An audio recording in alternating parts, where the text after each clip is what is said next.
حضرت شیخ الحدیث رحمۃ اللہ علیہ نے فضائل صدقات میں ایک بات لکھی ہے بڑی عجیب و غریب،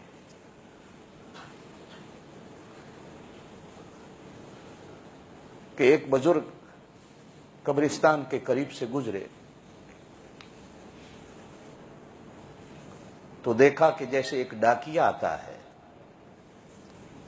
ایک تھیلا بھرا ڈاک کا لایا قبرستان میں، تو قبروں سے اٹھ کر اس قبرستان میں جتنے تھے وہ ڈاکیے کی طرف بھاگے، اور ڈاکیا ہر کسی کا خط نکال کر ہر مردے کو دیتا ہے،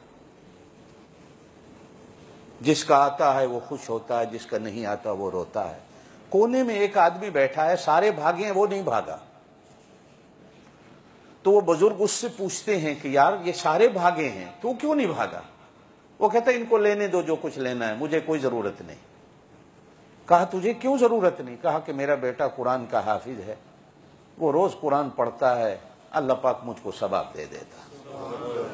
یہ جتنے بھاگے ہیں یہ ثواب لینے کے لیے بھاگے ہیں، کسی کی دعا آئی ہے، کسی کی خیرات آئی ہے، کسی کا صدقہ آیا ہے، کسی کے نفل آئے ہیں، کسی کی نماز آئی ہے، جا کے سارے لے رہے ہیں، خوش ہیں۔ جن کی نہیں آ رہی وہ سائڈ پہ بیٹھے رو رہے ہیں کہ ہمیں دینے والا کوئی نہیں۔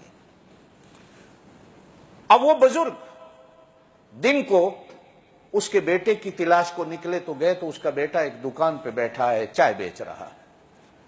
لینے والے آتے ہیں، چائے بنا کے دے دیتا ہے، جب کوئی گاہک نہیں ہوتا تو قرآن پڑھتا ہے، قرآن پڑھ کے کہتا ہے اللہ میرے ابے کی روح کو اس کا ثواب دے دے۔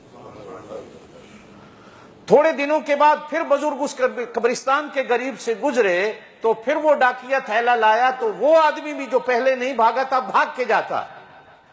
تو وہ بزرگ اس سے پوچھتے ہیں کہ اس دن تو بھاگ کے لینے نہیں گیا تھا، آج تو بھاگ کے جا رہا۔ تو وہ کہتا ہے جو پہلے دعا کر کے مجھے ثواب دیتا تھا اگلے دن ایکسیڈنٹ میں مر گیا ہے، اب مجھے دعا دینے والا کوئی نہیں۔ اب میں بھاگتا ہوں کہ شاید کسی نے مجھے دعا دی ہو، میں لے آؤں۔ چوتھے سپارے میں اللہ قرآن میں فرماتے ہیں فرحین بما آتاہم اللہ من فضلہ، جن کا پیچھے سے کوئی خط آیا ہوتا ہے وہ پڑھ کے خوش ہوتے ہیں، ایک دوسرے کو دکھاتے ہیں دیکھو ہمارے گھر سے ہمارے لیے دعا آئی ہے، دیکھو ہمارے لیے کچھ آیا ہے، میں کتنا قسمت والا ہوں کہ مجھے کوئی یاد کرنے والا ہے، مجھے کوئی دعا دینے والا ہے۔ میرے دوستو، جو میں بات کر رہا تھا، کوشش کیا کرو اولاد ایسی چھوڑ کے مرو جو تمہیں دعا دینے والی ہے۔